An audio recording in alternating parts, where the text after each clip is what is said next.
ازيكم يا جماعة؟ كل سنة وانتم طيبين وعيد مبارك عليكم. طبعا انا عارف ان انا متأخر حتى في فيديو العيد، يعني انا المفروض كنت اصور فيديو في مش موضوعنا.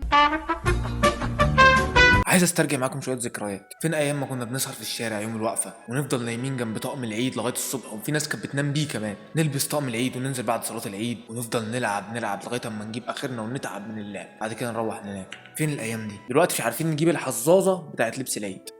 الحظاظه اللي كنا بنجيبها كده بنلبس 4 اصلا في ايدينا، مش عارفين نجيب حظاظه واحده. الاسعار مش ولعت، الاسعار شاطت ولزقت في الحله من تحت، شبه الكنافه المحروقه كده اللي بتعملها امي في البيت. امي لو شافت الفيديو ده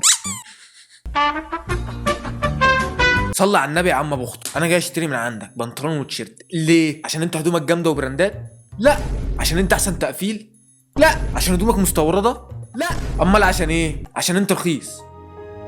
عشان انت ارخص حاجه. يو، عشان حاجتك رخيصه ومش بقلل منها، بالعكس ده انا جاي اشتري طقم العيد اللي هو يوم واحد في السنه من عندك، يعني انت حاجه كبيره.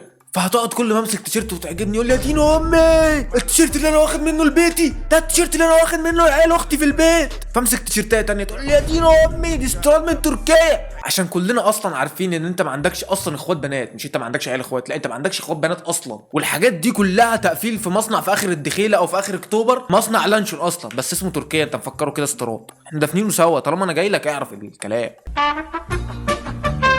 كل ده ولسه ما سالتكش على السعر، بس لما امسك تيشيرت معمول من قماش خرق المطبخ، قماش بوكسرات اصلا، تقول لي 500 جنيه التيشيرت؟ ليه يا عم؟ ده كبيره اصلا 500 بيزو كولومبي او 500 جنيه سوداني او 500 ليره لبناني. ده كبيره معايا. ما بالعقل كده يا عم ابو اخته. انا لو معايا 500 جنيه للتيشيرت بس، يعني معايا حوالي 1500 جنيه للطقم اللي هو بنطلون وتيشيرت وكوتشي. ايه اللي هيجبرني ان انا اجي لواحد اسمه ابو اخته عامل فرشه في الشارع ومفيش بروفه؟ بروفه ايه يا راجل؟ احنا كلنا رجاله زي بعض. اقلق اقلق.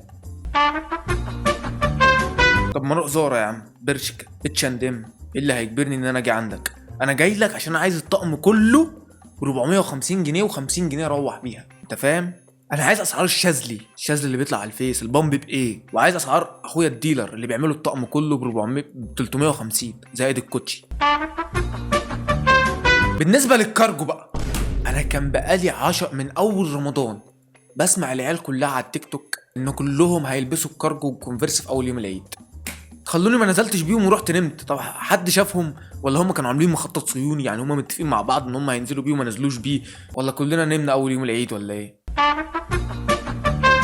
كل ده كوم، والعيال بتاعت رامز كوم زباله مش كوم تاني. نفسي اوقف عيل من العيال دول، اوقفه اتناقش معاه بالعقل كده اقول له ليه، بس بحس شكله هيبقى عبيط قوي اللي هو موقف واحد لابس بنطلون رقع هنا حمراء وبنطلون اصفر من ورا ولابس كوتشي ما بيلبسوش فطوطه وعامل شعره كده. بحس شكلي انا اللي هيبقى عبيط. يعني انا جايب واحد عامل كل ده وبطالبه ان احنا نتكلم بالعقل. ازاي يعني؟ يبقى انا اللي عبيط والله مش هو. يبقى انا استاهل اي حاجه تتقال عليا. المشكله ان الحلقه اللي بيعملوها دي بتبقى غاليه فشخ. فين الحلاقين اللي بتعملها يعني؟ انا عايز اعرف الحلاقين دي فين. على ذكر الحلاقين بقى بالمره، انا قررت انزل احلق قبل العيد ب3 ايام. لقيت الناس كلها فكرت زيي، فرحت للحلاق قلت له ايه الزحمه دي، اجي لك امتى؟ قال لي انت عايز ايه؟ عايز نحلق لك؟ قلت له اه احلق لي، مش عارف اللي فيها. قلت له احلق لي، عايزك تحلق لي. قال لي ماشي تعالى كمان ساعتين. كلمه كمان ساعتين ما بيردش. يا ابني الايه ده حلق لي واخد القرار مني يعني. هو قال لي عايز نحلق لك يا ابني؟ قلت له اه. قال لي ماشي كمان ساعتين تعالى. دول بقلشوني. رحت له بعديها بيوم لقيت الناس برضو زحمه. الله. قلت له ايه بكره؟ قال لي بكره. رحت له بعديها بيوم لغايه اما وصلنا يوم الوقفه، ببص لقيت الناس كتير فشخ، تحسهم اللي هم قاعدين عند الحلاق بيتكسروا ذاتيا. يعني الواحد يبقى قاعد يخلف عيل يحطه يحلق. ايه يا جدعان انتوا بتحلقوا بقالكم اسبوع عند يخرب بيتكم؟ انتوا جيتوا منين كل ده؟ كل الناس دي ما بتحلقش الا من العيد للعيد. ده حتى عم زقله فاتح في الشارع بتاعنا ما حدش بيحلق عنده، على طول بلاقيه طول السنه مش شغال اصلا، لقيته زحمه ومش فاضي. يعني بقول له عم زقله بالله عليك ينفع بس بعد اذنك امشي يلا اقعد استنى الصف. خلاص بقى داخلين على صلاه العيد، يا تختار دنيتك وتضحي بالاسبوع اللي انت قاعد عند الحلاق بقالك مستني دورك، يا تختار اخرتك وتسيب الحلاق وتروح تصلي، يا اما تختار الحل بتاعي بقى طبعا وتروح تصلي وتعايد مع الحلاق. حل كرييتيف، ضربت عصفورين بحجر. اسمع كلامي وانت تكسب.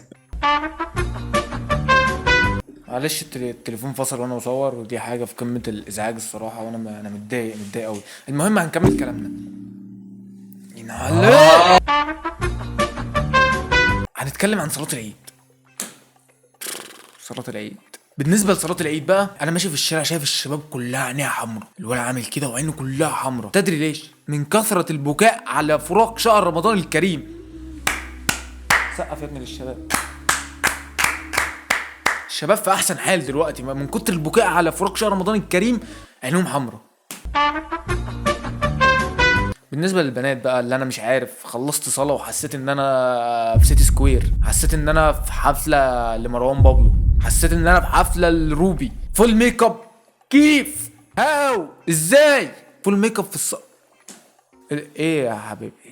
ايه يعني؟ انتوا واقفين في الشارع هنقول ماشي، دول واقفين في الشارع عادي. انما انتم طالعين من الجامع يا مصيبتي السوداء. بقيت واقف كده ابص للبنات الفول ميك اب، ابص لهم كده كده، ان شاء الله جميل جدا يعني يا باشا. بقيتش عارف انا مين ولا انا فين ولا انا ايه، بعد ما شفت الفيديو ده كمان اللي متصور في المهندسين.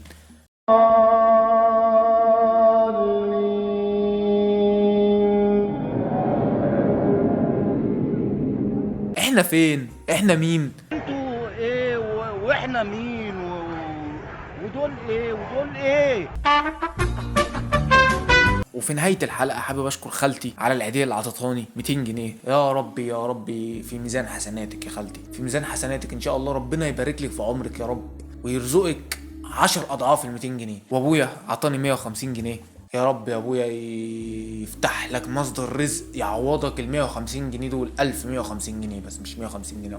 وامي عطتني 50 جنيه، احب اقول لك شكرا على قد ال 50 جنيه بتاعتك الصراحة. وبالمناسبة دي انا وزعت هدية العيد ده. انا ماشي في الشارع لقيت عاشور الناجي جاي في الشارع بتاعنا، عاشور الناجي جاي هي. مسكت عاشور الناجي بقول له ايه يا عاشور؟ قال لي هديه فين؟ قلت له عايز هديه يا عاشور. قال لي عايز هديه. قلت له خد عاشور. اديته هديه، مش هقول كام طبعا عشان ما تتنظرش، اديته 10 جنيه جديده. مبلغ خلي بالك ال 10 جنيه. المهم خدها وراح يزود عليها ويجيب مسدس ويجي يضربني بيه. شكرا يا عاشور، شكرا يا عاشور، شكرا يا عاشور.